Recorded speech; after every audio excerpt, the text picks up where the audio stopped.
você viu nas teleaulas passadas várias experiências envolvendo o nosso atual tema de estudo, que é a eletricidade. Aprendeu também a representação matemática de vários conceitos.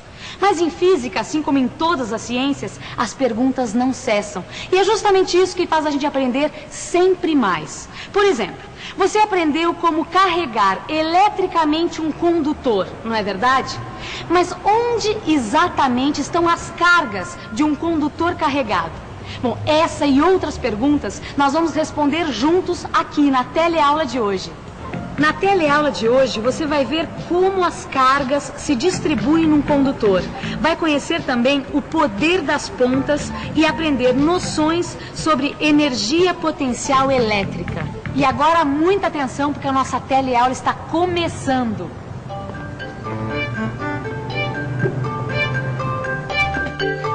E aí, Gil? Ficou pronto o aparelhinho? Tá pronto, ó. Vamos fazer o teste? Vamos. Eu segui todas as instruções que a Maristela deu, ó. Tá aqui, ó. Eu peguei esse pedaço de papel mais ou menos uns 10 centímetros, prendi nesses 2 canudos de refresco, tá certo? Aí eu coloquei, olha, nessa massinha aqui, ó, de modelar, tá? Afixei os 2, tá aqui. Aí eu coloquei uma tirinha de papel de bala, olha, de cada lado do retângulo, tá vendo? De um lado e do outro, tá? Agora nós vamos atritar esse canudo de refresco para deixar ele bem carregado. E o canudo estando carregado, nós vamos carregar agora o conjunto através do contato. Vamos lá. Olha só, rapaz. As 2 tirinhas de papel se afastaram. Você viu? Bom, isso quer dizer que existe carga elétrica dos 2 lados do papel, não é isso? Exatamente. Que legal. Agora é o seguinte, a primeira parte da nossa experiência, tudo correu bem. Vamos para a segunda? Vamos? Ó, Vamos pega lá. um pedacinho de durex aí para me ajudar. Durex. Ó, eu vou juntar esses 2 canudos na mesma base, tá vendo? Você coloca aqui nessa parte de cima, Bom, tá, para eles ficarem bem juntos. você vai transformar uma superfície que era plana numa superfície cilíndrica, é isso? Exatamente. Olha, Tá, e pra repare quê? o seguinte, que essa tira de papel de bala ficou pro lado de fora do cilindro. A outra ficou na parte interna. Tá legal? certo. Agora nós vamos carregar o canudo novamente, com bastante vigor. E tchan, tchan, tchan, tchan. Olha lá, ó. A tirinha do lado de fora subiu mais um pouco. Olha lá. É, mas em compensação, a tirinha que está dentro do canudo fechou. É verdade, rapaz. Agora, por que será que isso aconteceu, hein? Antes as 2 tiras subiam dos 2 lados do papel. Pois é, agora Ué? dá até a impressão que não existe carga elétrica do lado de dentro do papel. É, rapaz, sabe que eu acho que isso...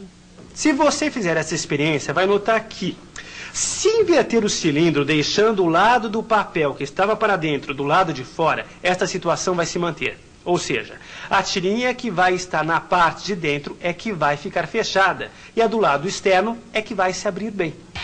O que acontece aí? As cargas estão todas localizadas na superfície externa do cilindro, de tal forma que, num ponto P localizado dentro do cilindro, o campo gerado por essas cargas vai ser nulo.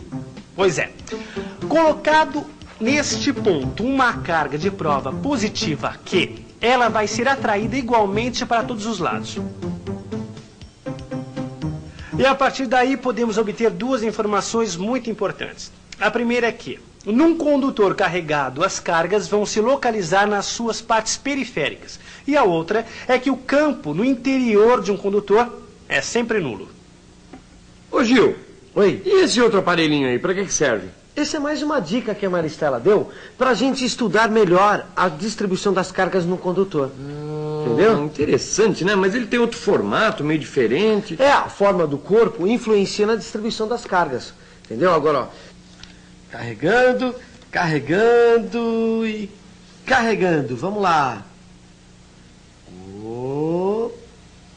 Tá vendo? Olha lá. Olha, rapaz. A tirinha que está em cima ficou mais aberta que a tirinha colocada na parte de baixo do papel. É, então, ficou exatamente como a Maristela falou pra mim. Só que ela me falou também, Vicente, que esse efeito tinha um nome.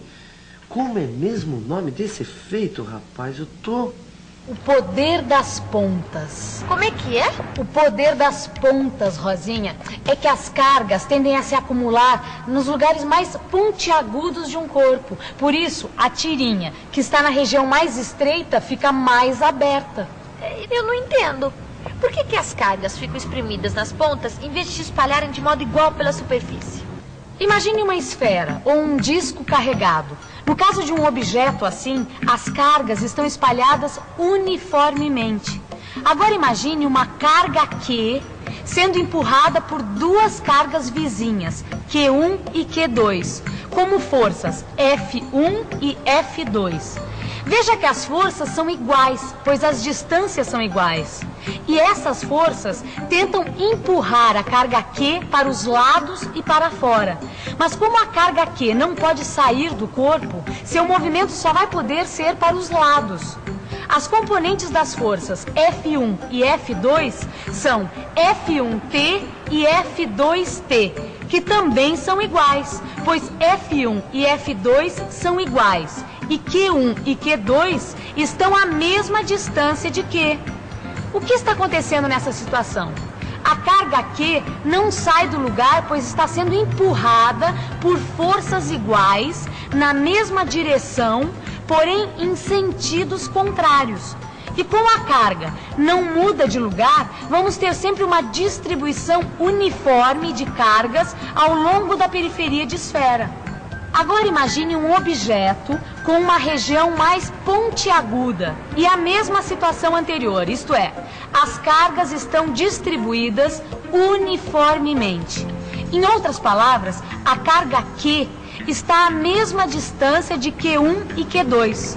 Também temos as forças F1 e F2, que ainda são iguais, e as forças F1T e F2T, que empurram Q tangencialmente. Mas nesse caso ocorrem algumas diferenças. Repare que F2T é maior que F1T, porque F2 está praticamente na direção tangente. Então, F2T é quase igual a F2, enquanto F1T é menor do que F1. Assim, a carga Q vai ser empurrada na direção de Q1, até que F1T e F2T se tornem iguais. E por essa razão, Q vai ficar mais próxima de Q1 do que de Q2. Então acabamos tendo um acúmulo de cargas nas regiões próximas à ponta do condutor. Isto é, as cargas acabam se acumulando nas pontas. É por essa razão, Rosinha, que os para-raios são construídos em forma de ponta. Mas para entender mais esse assunto, nós temos que aprofundar o estudo de eletrostática. Nós temos que ficar por dentro do que é energia potencial elétrica.